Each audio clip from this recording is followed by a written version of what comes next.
Everybody did. A young lady in front just said, "Oh my God." You still got it. I don't know what that means. Everything well. Everything well. Listen, I'm very, very honored and moved to be here with you guys, and I know, and I thank you for all the work that you've done to bring us to this point, to give us all the possibility of what's going to happen tomorrow.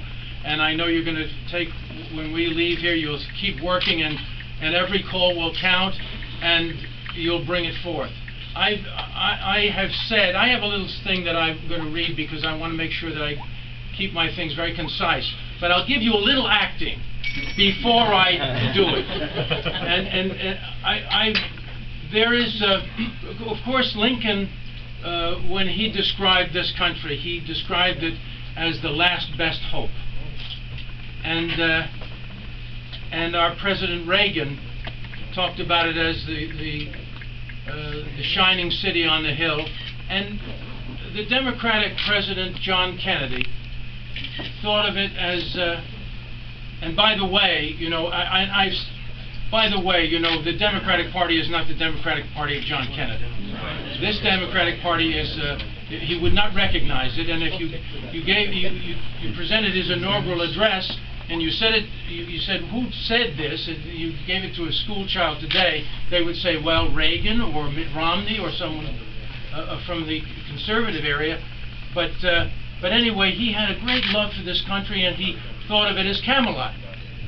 And I saw this great show Camelot on stage and in film, and when it came to the end of Camelot, we had this terribly heart-wrenching scene where the king would finally had to see that his kingdom was in ruins, said to this young boy, he said, you must carry on. And he said, each evening from December to December, as you lie awake upon your cot, think back on all the tales that you remember of Camelot.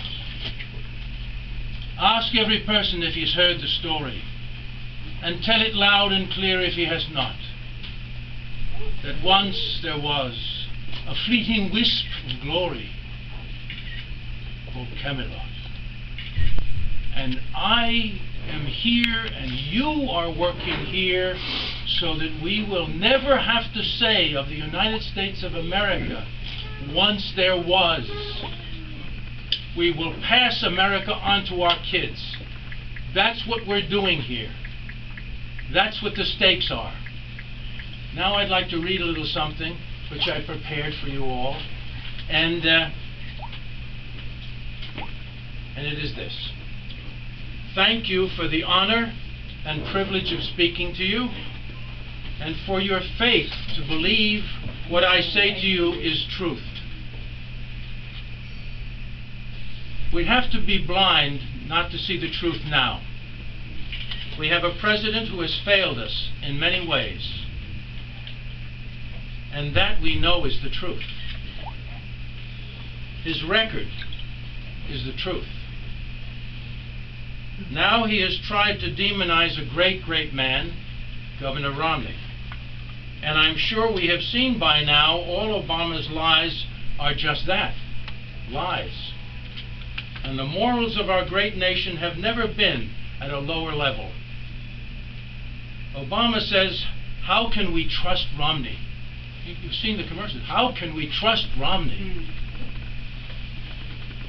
The truth is, how can we trust him? Have we not seen the blatant lies of the Benghazi horror and cover-up? We know why he covered this up. He thinks the American people are really stupid, and his narcissistic personality believes he can persuade the people of this great country to give him another 4 years of broken promises.